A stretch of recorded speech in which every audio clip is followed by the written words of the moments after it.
Hello everyone, welcome back to the channel. Hope you are doing well and fine. And in today's video, I'll be showing you how do I confirm my online payments with Nordea ID App. So without wasting any time, let's just jump right on the video and make sure to watch this video till the end and follow the steps as well.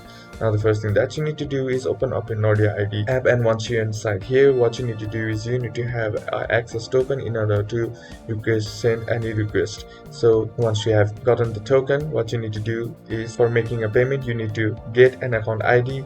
Then the next process is to initiate payment using the account ID, then confirm payment, wait for user approval, and then get payment status to confirm the payment is paid. Now what you need to do is click on this and then go to this account information option, click on it and then go to list accounts and then select list accounts.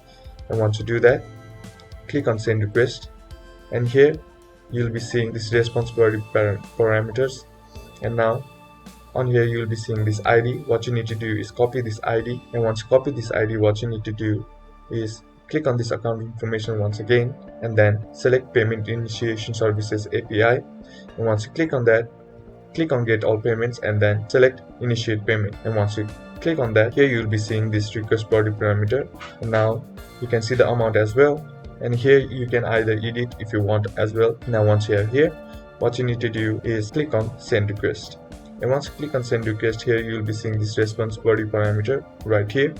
Now you can see the payment status that is pending confirmation. Now all you gotta do is copy this ID URL, and then what you need to do is click on this initiate payment and then select confirm payment, and once you click on it, you'll be seeing this. Now once you click on it, here you'll be seeing this URL parameters. What you need to do is paste that copied URL right here and then click on send request.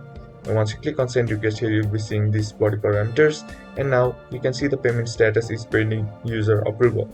Now what you need to do is copy this URL and then click on confirm payment, and once you click on confirm payment, what you need to do is select the option get payment, and once you click on get payment, here what you need to do is paste that URL payment ID right here and then click on send request, and once you do that, here on the response body parameter, you'll be seeing the payment status has been paid, and that's basically how to do it. And that's it for today's video, guys. Hope this video was useful to you. Leave a like if it did, comment down below what the next video should be on, consider subbing to the channel. Thank you for watching. Bye bye.